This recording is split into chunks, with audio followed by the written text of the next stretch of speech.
ಅತಿಥಿ ಶಿಕ್ಷಕರ ನೇಮಕಾತಿ ಮೀಸಲು ಒಳ ಮೀಸಲಾಗಿ ಅಭ್ಯರ್ಥಿಗಳ ಆಗ್ರಹ.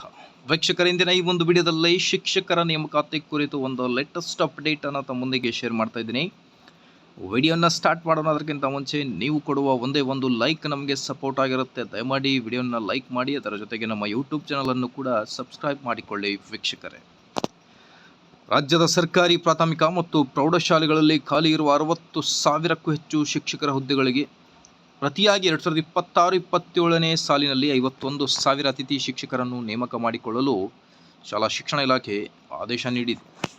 ಈ ಮಧ್ಯೆ ಸರ್ಕಾರ ಉದ್ದೇಶಿಸಿರುವ 15,000 ಕಾಯಂ ಶಿಕ್ಷಕರ ನೇಮಕಾತಿ ತಡವಾಗುವುದರಿಂದ ಅತಿಥಿ ಶಿಕ್ಷಕರ ನೇಮಕಾತಿಯಲ್ಲೂ ಮೀಸಲಾತಿ ಹಾಗೂ ಒಳ ಮೀಸಲಾತಿ ಕಲ್ಪಿಸಬೇಕೆಂದು ಅಭ್ಯರ್ಥಿಗಳಿಂದ ಆಗ್ರಹ ಕೇಳಿಬರುತ್ತಿದೆ. ಪ್ರತಿ ವರ್ಷದಂತೆ ಆಯಾ ಶಾಲಾ ಮುಖ್ಯ ಶಿಕ್ಷಕರಿಗೆ ಅತಿಥಿ ಶಿಕ್ಷಕರ ನೇಮಕಾತಿಗೆ ಅವಕಾಶ ನೀಡಲಾಗಿದೆ. 15,000 ಶಿಕ್ಷಕರ ನೇಮಕಾತಿಗೆ ಸಿಎಂ ಒಪ್ಪಿಗೆ ನೀಡಿದ್ದರೂ ಹಣಕಾಸು ಇಲಾಖೆ ಒಪ್ಪಿಗೆ, ಒಳಮೀಸಲು ನಿಗದಿ ಮತ್ತಿತರ ಕಾರಣಗಳಿಂದ ಸದ್ಯಕ್ಕೆ ನೇಮಕಾತಿ ಆಗಲ್ಲ ಎಂದು ಹೇಳಲಾಗುತ್ತಿದೆ.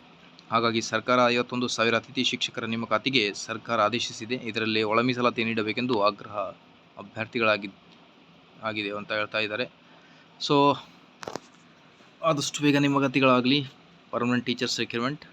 ಇದರ ಮಾಹಿತಿಗೋಸ್ಕರ like, share, subscribe. Thank you.